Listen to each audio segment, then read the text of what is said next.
Training programme के हमारे chief guest joint director साहब का मैं शुक्रिया अदा करता हूं कि उन्होंने हमें मौका दिया कि हम आपस में इंटरेक्ट कर सकें, मिल सकें। आज का जो ये ट्रेनिंग प्रोग्राम है बेसिकली ये एक श्रृंखला है,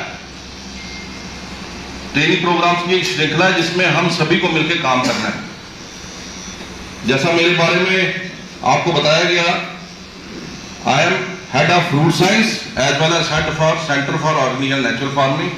पिछले 2 साल से मैं इस ऑर्गेनिक और नेचुरल फार्मिंग सेंटर को देख रहा हूं और मैं आप सभी से यही अनुरोध करता हूं कि आने वाले समय में अगर आपकी एक्सपोजर विजिट आती है तो आप अपने फार्मर्स को हमारे सेंटर पे जरूर लेके आइए ताकि वो आके देखें कि हम किस तरह का कार्य कर रहे हैं। कोई भी कार्य जो है वो अकेले हम संपूर्ण नहीं कर सकते, उसके लिए हमें इकट्ठे होकर काम करना है। और मैं बहुत लकी समझता हूं कि मुझे आज ऑफिसर्स के साथ इंटरेक्शन का मौका मिला। जो मेरे को कंसेंट मैंने दी थी वो फार्मर्स के लिए दी गई थी, लेकिन जब मैं इधर पहुंचा, यहाँ मैंने लेक्चर शेड्यूल देखा तो यहाँ पर ऑफिसर्स देख के मुझे अच्छा लगा। क्यों? क्योंकि आप सभी का उतना योगदान है जितना हमारा है। आप फील्ड में फार्मर के साथ जुड़े हुए हैं और हम बड़े खुशकिस्मत हैं कि हम इस टाइम में हमारे रह रहे हैं। क्यों? पहले जब हम बात करें तो हमारे पास खाने को अनाज नहीं था।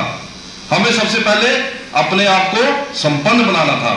संपन्न तो हम बन गए, लेकिन उसके बाद जब हमने देखा कि वो जो हमने प्रोडक्शन की उसका इल इफेक्ट्स हुए हमारी ह्यूमन बॉडी पे, जिसके कारण हमें कई तरह की बीमारियां लगी। तो अब ना केवल हम बल्कि हमारी भारत सरकार, हमारे आदरणीय प्रधानमंत्री जी ने जो पिछले 5 वर्षीय योजनाएं हैं उनमें ऑर्गेनिक फार्मिंग को एक प्राथमिकता दी है और इसी कारण हम सभी आज इस ट्रेनिंग प्रोग्राम में यहां जुड़े हैं।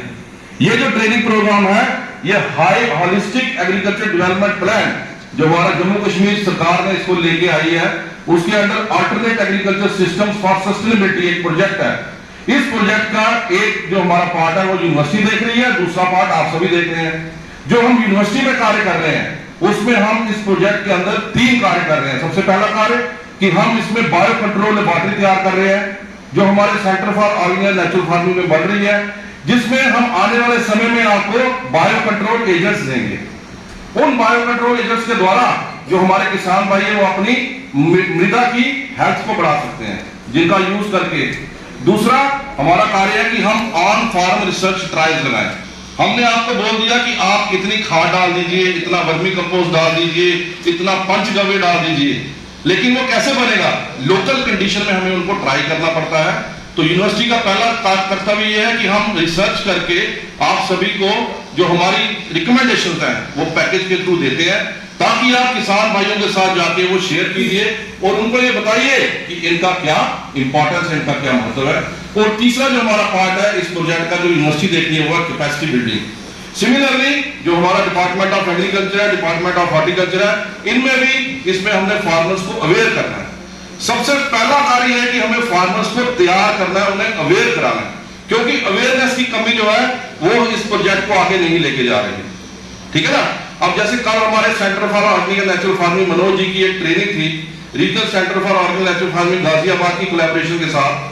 उसमें हमने किसान जो हमारे आरएसपुरा सेक्टर के थे वो आए थे, उनको हमने उधर कुछ डिमॉन्स्ट्रेशन भी बताई कि पंचगव्य कैसे बनाना है, नीम एक्सट्रैक्ट कैसे बनाना है, इनका यूज कैसे करना है। वो इसलिए कि ये हमारे को उनको बताना है ताकि वो इनको घर पे बनाए और इनका फॉर्मल मीटिंग नहीं है कि मैंने आना इधर लेक्चर देके चल जाना है।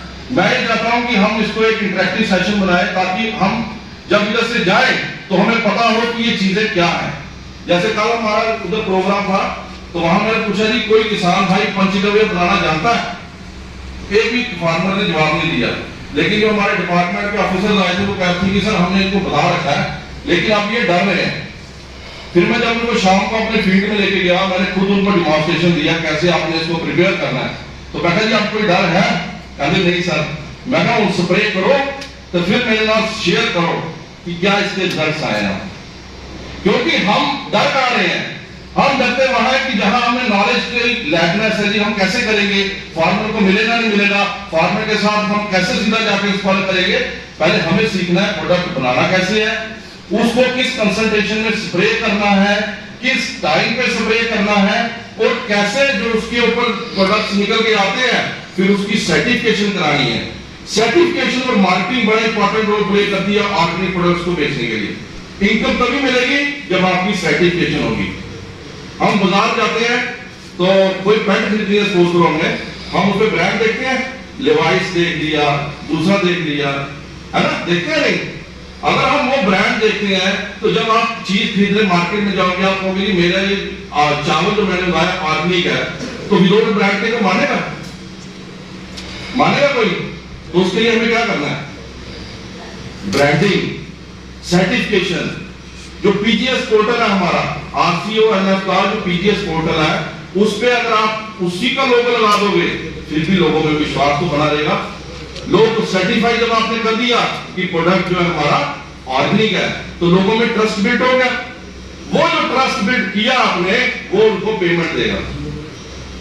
तो इसमें रोल है ना आपका। बड़े दल से बोल रहे हो, थोड़ा लोड बोलो, पता लगे कि सारे इकट्ठे होकर चलाएंगे। थोड़ा जोर दी और कर लीजिए। हाँ, बेसिकली हम सभी का मेन जो मुद्दा इस ट्रेनिंग प्रोग्राम में आने का, या जो ट्रेनिंग हमने करानी है, वो ये है कि हम अवेयरनेस क्रिएट करें। और अवेयरनेस कब आएगी? जब खुद हम सक्षम हो जाएंगे, जब हमारे पास खुद नॉलेज इतनी सफिशिएंट हो जाएगी कि हमें पता है कि हमें क्या करना है। तो मेरे को बताया नहीं किसी ने ऑर्गेनिक फार्मिंग है क्या? बताओ व्हाट इज ऑर्गेनिक फार्मिंग। ये मत सोचो कि बख्शी सर आए क्लास ले रहे, क्लास नहीं है। मैं ये चाह रहा हूं कि एटलीस्ट हमें ये पता हो कि जो चीज हम करने जा रहे हैं वो है क्या। क्योंकि दो वर्ड अब आगे, one word is organic farming और second word is natural farming. जैविक खेती और प्राकृतिक खेती। सबसे पहले हमें पता होना चाहिए इनमें डिफरेंस क्या है।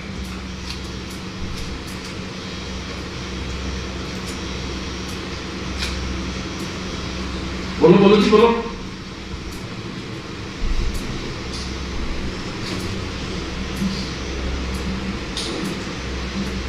बोलो शाबाश, जल्दी कोई तो बोलो, आगे बढ़े या बढ़ते चले। पक्षी साहब बढ़ते चलिए, हम तुम्हारे साथ हैं। जो परंपरागत जो खेती होती है वो प्राकृतिक में आती है। अच्छा, वेरी गुड। ऑर्गेनिक वही है जो इस टाइप का हमें बताई जा रही है, उस टाइप का हमने समझा को लो यूज ऑफ केमिकल कैसे होता है, तो उसी को लेके चल रहे हैं ऑर्गेनिक। गुड। और कोई इसमें ऐड करना चाहे? और कोई ऐड करना चाहे? जितना सामने बोला ठीक है जी, या और कोई ऐड करना चाहता है? बोलो बोलो जल्दी बोलो जी।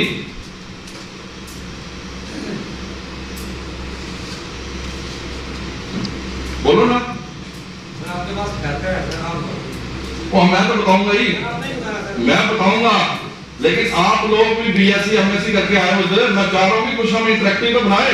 अगर फार्मर होता मैं नहीं पूछता उसको। नहीं सर, पता क्या है, चीज तो हमें पता है। बोलो बोलो। टेक्निकल चीज तो नहीं, जैसे आप वो नहीं टेंशन ना लो, इधर कोई रिकॉर्डिंग नहीं बना रहा है। ऑर्गेनिक को जैसे आप फार्मर को अवेयर कर रहे हैं कि नेचुरल जो ये इसी कंसेप्ट को ना ये ज्वाइन करके हम कर रहे हैं ना, कि अगर ऑर्गेनिक खेती करनी ना, इसमें जो केमिकल फर्टिलाइजर वगैरह इसका यूज नहीं करना, नेचुरल वे में करना। जो आपके पास नेचुरल नहीं ना करना, ऑर्गेनिक में नेचुरल नहीं आएगा। देखो ये मैं क्यों पूछ रहा हूँ, दो अलग चीजें हैं। नेचुरल अलग है, ऑर्गेनिक अलग है। ऑर्गेनिक में जो आपके पास अवेलेबल सोर्सेज है, क्या अवेलेबल में क्या है? जैसे जानवरों का ये गोबर है, वर्मी कंपोस्ट, जिसमें आप वर्मी कंपोस्ट लो पाली दे रहे हो, पास वर्मी कंपोस्ट यूनिट, वो जो है वो ऑर्गेनिक फार्मिंग है। लेकिन जो पंचगव्य बना रहे हो, वो बना रहे हो नेचुरल फार्मिंग है। जो गोबर यूज करके जो चीजें तैयार कर रहे हो आप, गोबर, गौमूत्र, दही, दूध, वो जो चीजें बना रहे हो, that is natural farming. In organic farming we use only vermicompost as well as dung. Dung किसी का भी हो सकता है, गौ डंग, फैलो डंग, शीप डंग, गोट डंग, कुछ भी ले सकते हो, वो सारा ऑर्गेनिक फार्मिंग है। लेकिन नेचुरल फार्मिंग में हमें सिर्फ देसी गाय यूज करनी है। देसी गाय का गोबर, देसी गाय का मूत्र, देसी गाय की चीजें, ये है फर्क दोनों में। देखो मेन चीज कहां आके रुकती है कि हमें उनको ये बताना है कि ये नहीं है कि आप किसी भी गाय का गोबर लोगे तो आपको जी पंचगव्य बना दिया मैंने। पंचगव्य इज ओनली मेड फ्रॉम देसी गौ, देसी गौ यूरिन, देसी गौ डंग, ठीक है, वो उससे बनेगा पंचगव्य।